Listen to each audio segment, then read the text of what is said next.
Formations like these require long hours of intensive drilling and careful judgment. When the troop goes around the corner, the riders on the outside of the turn have to adjust their speed to keep even with the riders on the inside.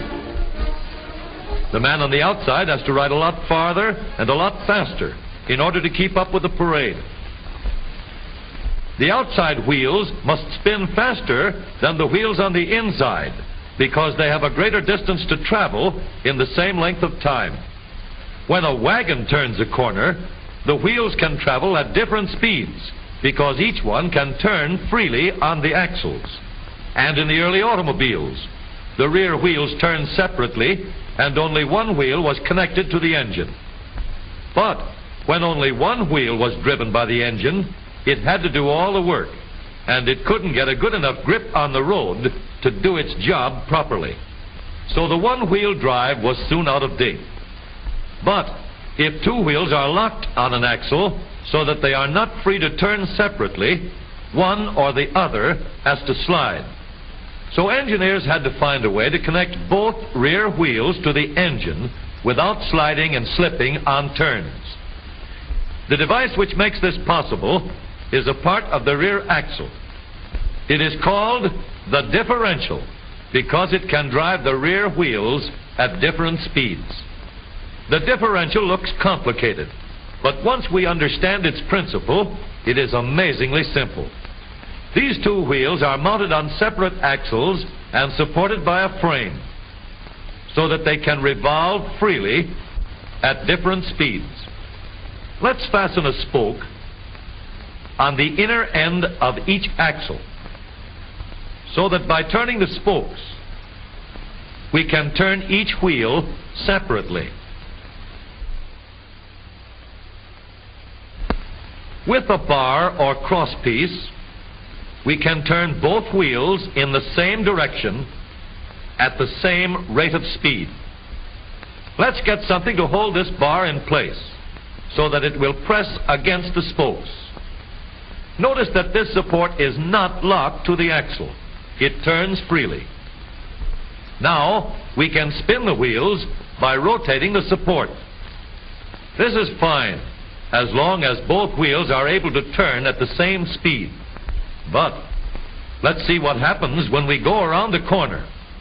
With this arrangement, we cannot drive one wheel faster than the other. And if we stop one wheel, the other wheel won't budge. Let's put this bar on a pivot so that it can swing in either direction.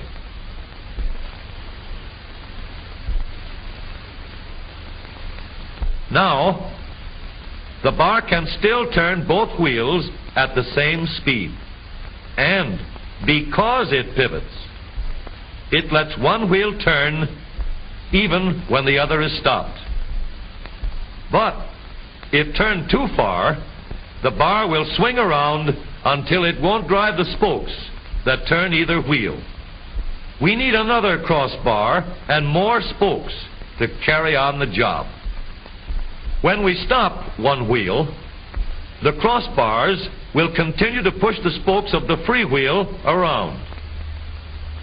As long as both wheels are free to turn, the bars do not swing on their pivot, and the wheels move at the same speed. Now we have the working principles of a differential. To adapt the model for use in an automobile, we will have to make a few changes. In order to reduce the jerky action caused by wide spaces between the spokes, we will put in more spokes. Further filling in the spaces between the spokes gives steadier, more continuous action, and changing the shape gives firm, constant contact. Now we can make the gears thicker and stronger, and we have differential gears. The edges are cut so that they will fit together more smoothly and silently. And another gear is added to share the work of driving the axles. The principle is the same. In order to turn the support and drive the wheels, we can fasten a large gear here, connected by a smaller gear to a source of power.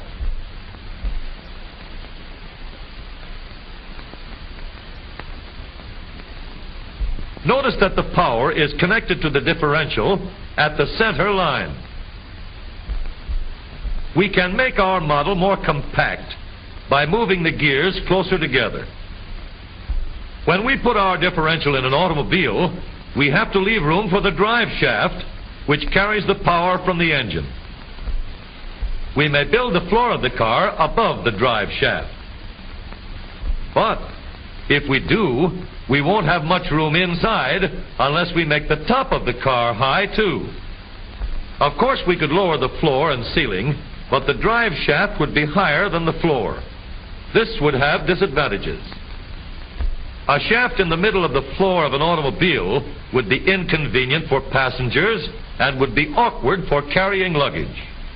Today, engineers have found a way to make the car roomier and closer to the road without a clumsy shaft above the floor.